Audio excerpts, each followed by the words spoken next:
Welcome back, my friends, to another video here on the channel. Today we got some more gaming news for you guys. A couple different things to cover in this video. Some people are having their PS5 pre-orders apparently canceled. Others are getting emails that they're going to get delayed. We have news about the Xbox Series X and Series S release date and pre-order date and pre-order time, and a couple other things to talk about as well, such as more details on backwards compatibility for PlayStation 5 and a couple things in that realm of things. So if you guys enjoy the video, be sure to drop a like, subscribe. If you guys new to the channel, we do a variety of gaming content, which includes gaming videos, or gaming news videos like this.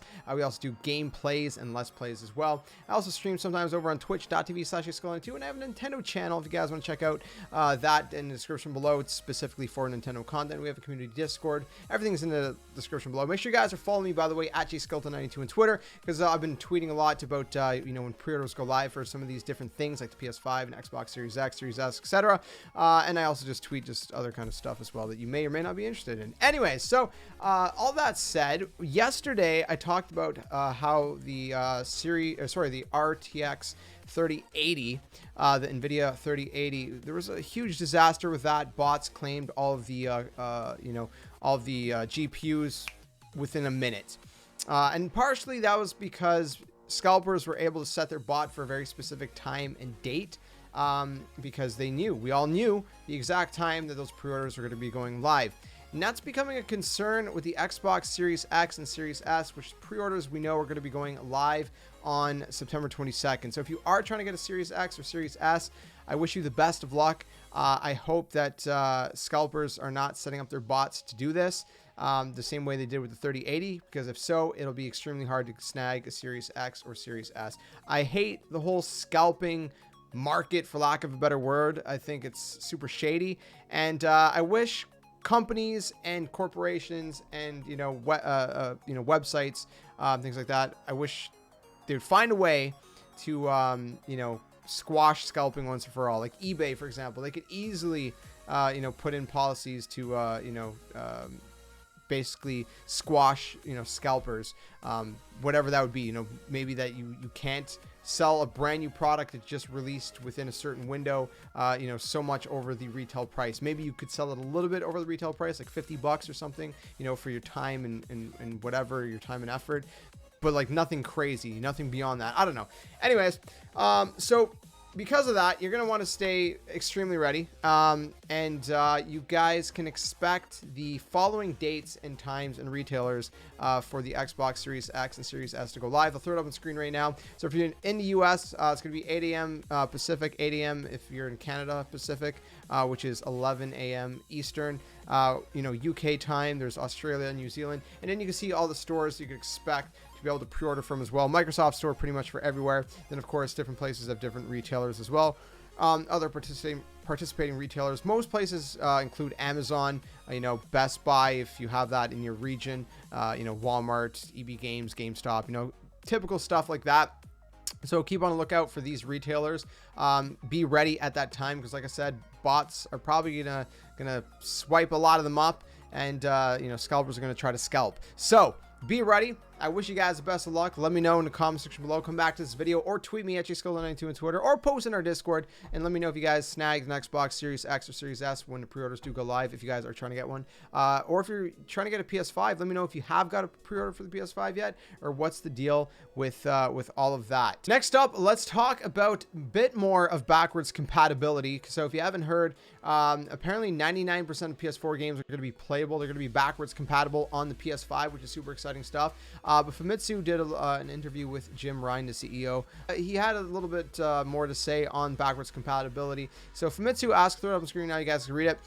We were also surprised when you heard that it will have 99% compatibility with PS4 titles. Will there be compatibility with PS1, PS2, and PS3 titles? He said, we keep in mind the engineering specialized for the PS5 as we produce the device. In the midst of that, the PS4 already has 100 million players. We thought they ought to want to play PS4 titles on a PS5 as well, indeed, so we included compatibility with the PS4. While implementing that, we also focused our efforts on taking in the high-speed SSD and the new controller DualSense at the same time. So unfortunately, we couldn't reach the implementation of such compatibility. So basically saying that the architecture and I guess the system is very similar to PS4 from what I've heard. I can't remember which other interview that was in, But basically, like the PS5 and the PS4 is very similar in how they're, I guess, running their games or something like that. And so it's a little bit easier for them to make PS4 games compatible on PS5, whereas it'd be a little bit harder with PS3, PS2, and PS1, especially PS3. PS3 was on like a really weird chipset, and I don't know, developers hated developing for PS3 back in the day. So I would assume that PS3 games would be the most hard to create backwards compatibility for. They would probably literally have to create a whole emulation, which who knows, maybe they'll do it at a later date, but I'm assuming the PS4 backwards compatibility is just like it's going to run through the PS5 actual system without having to go through an emulator. I don't know. I'm not 100% sure how that's going to work. That's just kind of my guess based on what we're hearing. So at least PS4 games are going to be backwards compatible. Most of them. I don't know what the 1% is going to be. I'm kind of curious to see if they would create a list to specify which ones aren't, so at least we know. But yeah, so moving on from that, we're actually going to be going into a similar topic, which has to do with the PlayStation Plus collection feature that just got announced for PS5, and just the Xbox Game Pass model, and if Sony has any interest in, I guess, creating that kind of model, that subscription-based model. I guess some people are assuming that maybe the PlayStation Plus collection was leaning towards that direction, but it doesn't seem to be the case. So in an interview with GameIndustry.biz, again, CEO and President Jim Ryan was talking about kind of like this Xbox Game Pass model. They didn't specify Xbox Game Pass. We're talking about the subscription model, and this is what he had to say. So throw it up on screen. He says, "We have had this conversation before, and we are not going to go down the road of putting new release titles into a subscription model. These games cost many millions of dollars, well over $100 million to develop. We just don't see that as sustainable." Now, you know what? I don't have any problem with that personally. Xbox Game Pass is great value, and it's great, on the Xbox, systems and the Xbox family of systems. But I've always said, I wonder how Microsoft is able to sustain that. I would imagine they must be taking a loss, especially putting on, brand new big AAA titles like day one on Xbox Game Pass. I still don't understand how Microsoft is able to sustain, with that model. It's really good value, obviously, for Xbox players, but that's always kind of confused me a little bit. And PlayStation not wanting to go in that direction, I don't think is a big deal. I think maybe some people would be upset about it, and they'd be like, well, Xbox is doing it, so why can't you do it? And I think it's more than that. I think it's okay, Xbox, Microsoft, they found a way to do it however that works, right? Doesn't mean Sony has to. Every company is different, right? And they do have the PlayStation Plus collection, which you could argue is, older games, which I understand.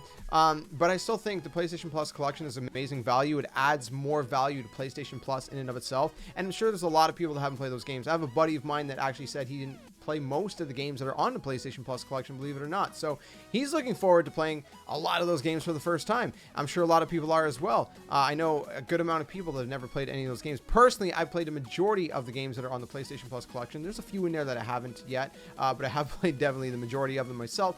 But I still think it's an amazing deal, putting all these huge PS4 titles in this bundle called the PlayStation Plus collection, that if you're a PS Plus subscriber, you get access to on PS5.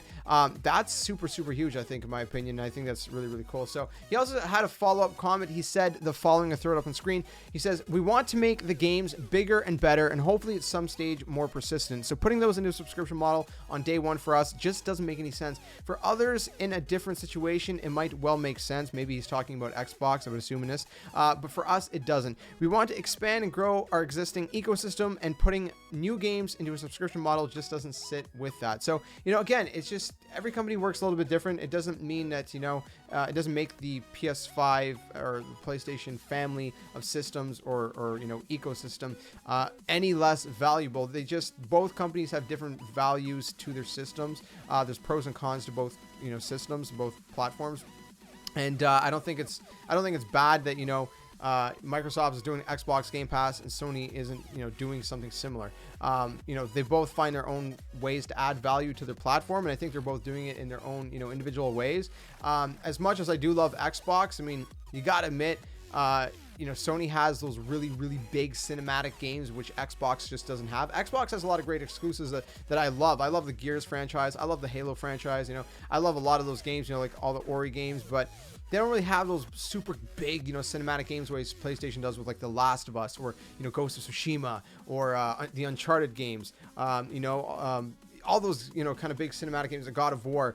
Those are really, really big games. Maybe Xbox will have that, you know, a little bit more coming back with like Fable. They'll get, you know, a little bit more back to that, you know, bigger scale, the way they did similar, I guess, in the 360 days. But, you know, Sony's always had those big cinematic type games. Anyways, like I said, you know, they have different values. And yeah, so Sony's not going in that direction.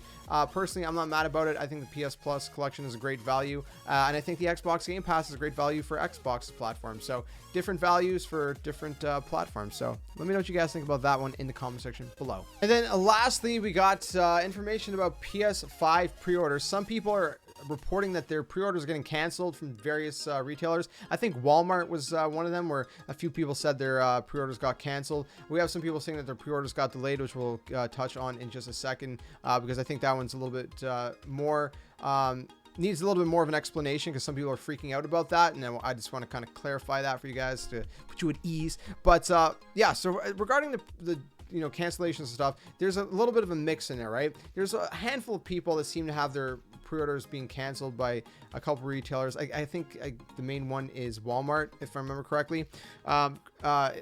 Yeah, and then we have a couple people that are getting, you know, other kind of scenarios where, unfortunately, like for example, a couple people, not many, had Amazon basically say that they detected unusual activity because they basically pre-ordered something that was, you know, very expensive. So I guess that flagged Amazon for some reason for certain people, and so, you know, some people encountered that issue. Not many people, and then other people are encountering a couple other issues, like you know, for some reason, just like, again, their credit card not going through, you know, because it's such a big payment. And you don't pay for the console right now. I guess it puts a hold on your credit card or whatever. So yeah, so some people, I guess, are having issues with that. But the big thing that people are talking about is that Amazon has been emailing almost everybody that pre-ordered a PS5, and they said the following. I'm going to throw a screenshot up on screen that someone posted. He said, "Hello, we're contacting you about your order of PlayStation 5 console to let you know in advance that you may not receive this item on the day it is released due to high demand. We'll make every effort to get the item to you as soon as possible once released. You can track the shipment, blah, blah, blah, blah, blah. You basically can track. We look forward to seeing you again. Sincerely, Amazon customer service." So a lot of people are freaking out saying, you know, yeah, they're going to get their PS5. It's not that it's a cancellation, but they're going to have their PS5 late. They're like, oh man, I'm not going to get my PS5 day one. And so a lot of people are freaking out about that. They don't know when they're going to get their PS5 and things like that. And this is actually something that I've touched on in previous videos very lightly. Not this specifically, but I indirectly touched on this. And that is the fact that there's different things that factor into, you know, something like being shipped to you, right? And Amazon actually did this with the Nintendo Switch when that came out. They emailed a bunch of people that ordered a Nintendo Switch on Amazon, pre-ordered, and everybody got their Nintendo Switch on release day. Pretty much no issues. Maybe a couple people didn't get it release day, but the majority of people got their console on launch day. So this is just kind of like a forewarning kind of thing, just saying like, hey, you know, there is high demand. We're going to have a lot of these things to ship out to people, you know, for that day. That's going to be a very busy day for Amazon. And there is a chance that, you know, maybe there's a delay to your console. Not necessarily like a month or 2 months or something. You know, maybe you don't get your console on launch day. Maybe you get a couple days late. And, you know, other things factor into that as well, you know, such as, you know, the weather, for example. The weather can factor into, you know, postage times, right? There could be something just as simple as like the route that, like, let's say like they ship it with UPS or Purelate or whoever. The route that you know, you're on, right? Maybe you're like one of the last people in the day, right, for that driver's route, and they can't make it that day. Well, then you don't get your console till the next day. So that's why I'm not super crazy about, you know, ordering things online, especially a console like that. I did, but then I was thankfully able to snag a pre-order in store thanks to my mom going to EB Games, our local EB Games. She snagged me an in-store pre-order for the PS5 as well, so we could just go in there and pick it up. I much rather that than, you know, having to wait for it to be shipped. Some people get lucky and they actually get it early. Some people are like, oh, you know, they shipped it to me like like a day or two early. And it's like, that's never ever happened to me. I'm not one of those people, unfortunately. I don't know if you guys are. You can let me know in the comments below. So if you guys have gotten this email from Amazon, don't worry about it. It's just kind of like a forewarning, you know, just covering their bases, you know, just letting you know, like, they're going to be super busy that day. There's a possibility it can come in a little bit late, like maybe a day or two. But you should be fine. You should most likely be fine. Like I said, there's other things obviously to factor in as well that Amazon has no control over, such as, you know, how fast you and efficient your delivery guy delivers things, delivery guy or delivery girl. So yeah, keep that in mind. Don't freak out if you got that email. You know, you're not going to get you shouldn't get your PS5 in 2021. You should be getting it, you know, launch week. You should be getting it launch day and all that good stuff. I'm pretty sure that covers out all the or covers out. I don't know what I'm saying. It covers all the news for today, my friends. I'm tired. I don't know what I'm saying anymore, but let me know what you guys think about it all in the comments below. And again, let me know if you guys got your pre-orders for PS5, if you guys maybe got an order for the 3080, if you guys plan to maybe pre-order the Xbox Series X or Series S or whatnot. So make sure you guys are ready for the Series X and Series S. You don't want to, you know, you don't want to miss that. You want to be on top of the game. Like I said, I try to tweet, you know, pre-order links for PS5 and different things like that, you know, Xbox Series X, Series S, when that's going to come out, as best as I can. So if you want to follow me at JSkeleton92 on Twitter, I'll do my best to help you guys out. But yeah, let me know what you guys think in the comments below. If you enjoyed this video, drop a like, subscribe, guys, and we'll see you guys very soon in another one. And until then, my friends, game on. Thanks for watching.